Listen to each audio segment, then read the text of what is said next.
America has been built on the ideals of equality, liberty, and justice for all, leading us to believe that this is a land where everyone has a chance to prosper if we just work hard enough.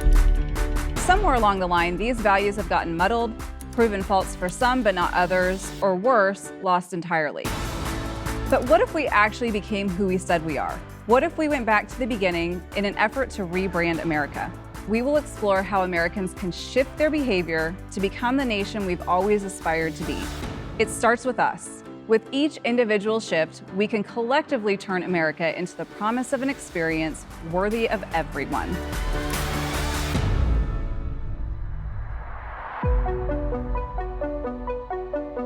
Welcome to Rebranding America, a series that explores the question, who would America be if it actually became who it said it was? We'll be exploring this idea through the lens of marketing and branding. I've dedicated the last 20 years of my life to the study of brands, how they're made, why we feel so strongly about them and why we don't, and what gives them the power to shape culture by influencing how we behave.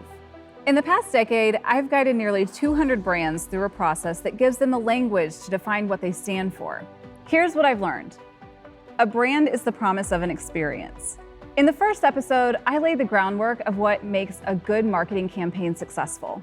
As I dove into the process of marketing, I made it clear that a tagline is often created when trying to make a brand promise more shareable or digestible to its intended audience. I explored that while the Declaration of Independence paints a picture of our ideals and values, the American dream is the best tagline we've had to get people to buy into an experience that reflects our collective aspirations. I also noted that rebranding America starts with each one of us who call ourselves Americans. Today, we start the rebrand process with doing a little research. The goal of this step is to gather enough data to create a roadmap of facts so patterns of cause and effect can be established and the risk of repeating behavior that doesn't match our values is minimized. With older brands like a 400-year-old nation, it's best to reduce this search to milestone moments that led to significant evolution or rebranding in the past. I like to put these on a continuum with 3 buckets to help keep things organized. The first bucket is to replicate. To replicate only requires the appearance of substance. The facts we're looking for in this bucket are new packaging on the same experience or a complete copy of what someone more successful in the marketplace was already doing. A quick example here would be Bob's Shoes by Skechers. These are blatant ripoffs of Tom's from both the perspective of style and business model. The second bucket we're looking at is to reinvent. To reinvent requires evolution of systems, behaviors, and language. The facts we're looking for in this bucket are shifts in thinking, communicating, and behavior. We're also looking for results that indicate growth in revenue, innovation of products or services, and an increased engagement from both employees and consumers. One of the best examples here is Patagonia. While they haven't needed to rebrand per se, they have been in a constant state of reinvention as they push aggressively to change the way apparel manufacturing operates in order to do as little harm to the environment as possible. They've changed the game here by being the first to invest in such revolutionary thinking, systems, and behavior. Now, in order to reinvent, a brand must go through a refining process. The facts we're looking for in this bucket are examples of processes that were implemented that led to growth. For instance, staff training, consistency in messaging and communication, or investments made into the development of people or ideas. Because I've been doing this for a long time, I've also discovered a more nuanced category, regression. This looks a lot like refining because the need to reinvent has been made perfectly clear by internal and external sources. But instead of developing constructive processes to evolve, they shift into denial that the soul of the company is dying, and then they begin throwing all kinds of resources at distracting people. The onslaught of ad campaigns continues in hopes of distracting everyone from the real problems, and false hope that change is actually occurring settles in at the top at the expense of employees and consumers. This happens when leaders don't have a vision for anyone but themselves. Their identity is so tied to the brand itself that appearances of success are the metric because self-preservation is the goal. Facebook has a much larger effect on our democracy than most of us would have expected. Facebook is a great example of this. As they get new information about how their platform is used and manipulated, the allure to capitalize on those threats has taken over any remnants of a values structure that may have been set when the brand was first built. There was a failure of the imagination in terms of thinking about the way that this platform, which has its arms around the world, could be exploited.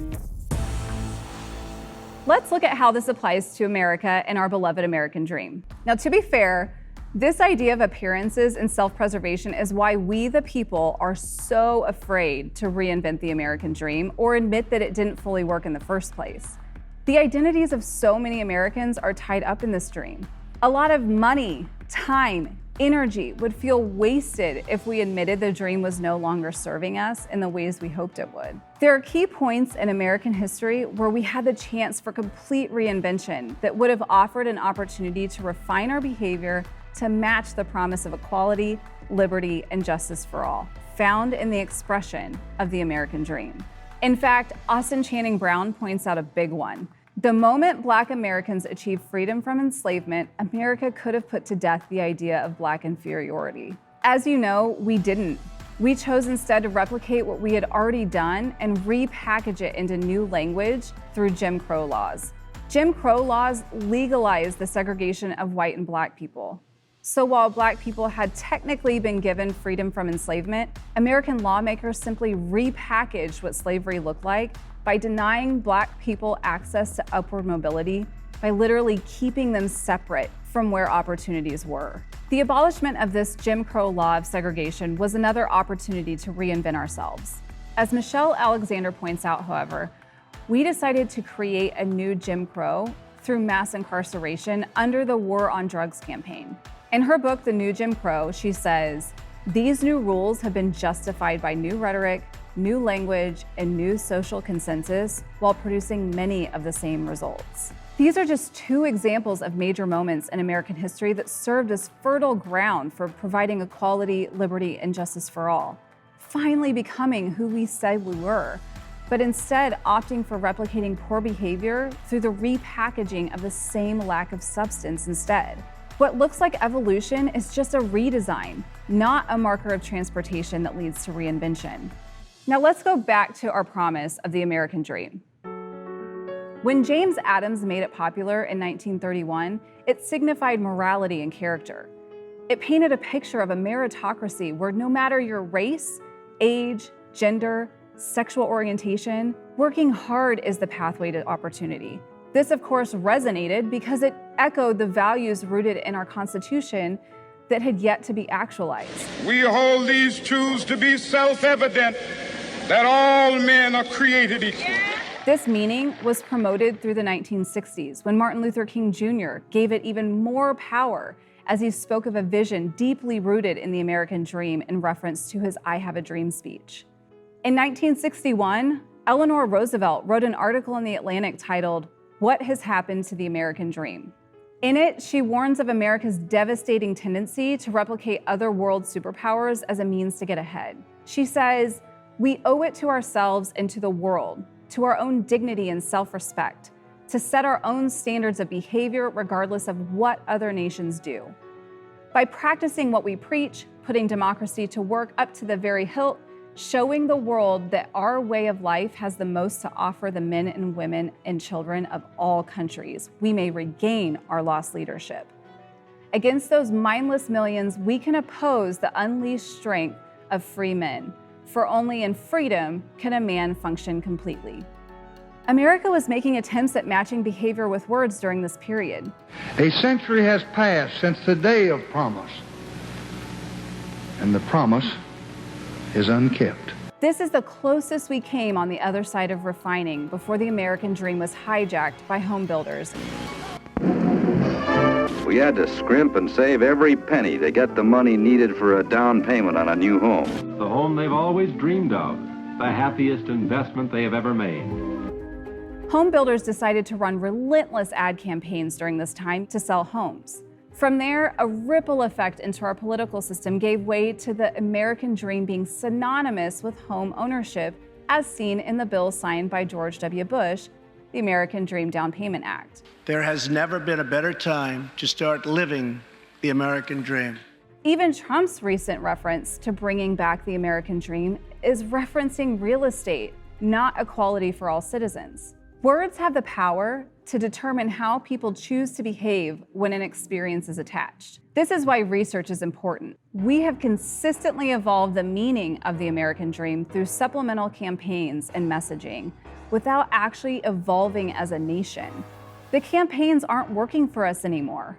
When home builders used aggressive marketing tactics to make the American dream synonymous with upward mobility being directly tied to home ownership, it was everyone for themselves. And when this happened, the American dream became about our individual rise to material wealth instead of our collective rise to the moral fortitude of equality, liberty, and justice. As marketing became more accessible through newer mediums, it was easier for anyone to take the American dream and use it to manipulate Americans into the accumulation of more materials. Before we knew it, the goalposts didn't just keep moving, they multiplied and became so unattainable that community gave way to isolation. We all became prisoners of the idea that buying a house was the dream, when the real investment is in a home where everyone can experience a richer and fuller life. This is our chance to actually reinvent ourselves, both as a nation and as Americans.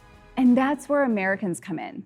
Pause this to grab a pen and paper or download the worksheet available in the show notes, because we're about to get to work. We do the research. If we want America to evolve, we have to start with us. First, give yourself permission to disconnect with the idea that succeeding as an American requires home ownership. Then do some digging. Where have you believed that as an American, you're more or less successful because of the accumulation of property? Whatever your belief, take into account how that has impacted decisions you've made. Where have you noticed yourself choosing to replicate instead of committing to the process of refining in order to actually evolve? When have you been moved by information about how Americans have been treated but haven't taken active steps to engage in your own behavior shift in regards to those individuals? Is there something you have invested in that gives you a glimpse into the American dream where all have an opportunity to live a life of equality, liberty, and justice? The American dream is still possible for everyone if we understand that depending on where you find yourself in the existing system, the work will look different. That begins with acknowledging where we're starting from. What dream did you inherit? What dream have you bought into? With that data, what dream do you want to create? That's all for Rebranding America this week. Join me next week as we further unpack our values and the vision they built. Thanks for being here.